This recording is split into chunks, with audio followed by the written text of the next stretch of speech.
Get an idea of how we did.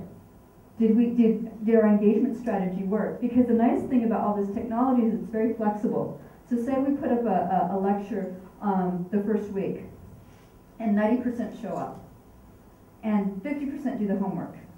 And then we do the second week, and 35% show up, and 10% do the homework. We're going like, this isn't tracking well. And so again, the evaluation is the engagement data. Do they stick with it or not? What are the barriers? What are the obstacles? Technical issues. Because part of it is also, when you launch your MOOC in your lab, you have to be able to, it has to be sustainable. Do you have the IT resources?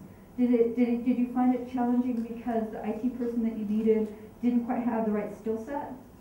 Or maybe they were fabulous, but there were other infrastructure issues, right? Things that are beyond your control. So part of it is trying to figure out what's in our control that we can optimize, and then what are the things that are beyond our control, and how do we compensate for that, right? And so this is really data-driven. It's just, we want to see things as they are and work with it as they are.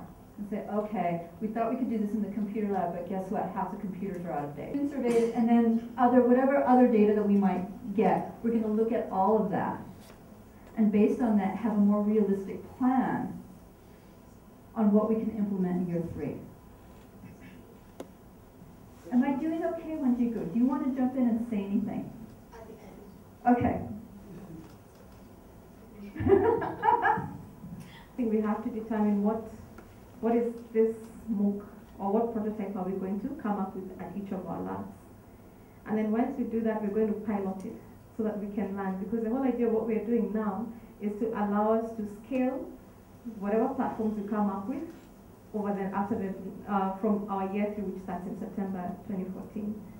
So we'll go into a pilot phase, and then she's explained what kind of things we're going to be looking at, what are the strategies to enroll students or faculty, what are the strategies to keep them engaged, what kind of content will work, and because we only get better by learning from our mistakes and our successes also.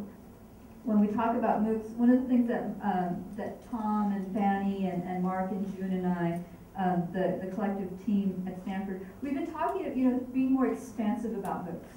And so some of you may recall this from Fanny's workshop, right? Where he challenged you to say, let's think about MOOCs as a capacity building opportunity. Right, and it's very easy when we think about MOOCs. It's like, oh, it's sort of like basically I teach the introduction to calculus course all the time, and maybe I can turn it into a MOOC, right? Well, calculus, I suppose, I took calculus and took a lot of math because I was an engineer, but it isn't exactly capacity building, right? So if we say, if we're going to do something where we're going to get the information to the people in the moment that they need, right?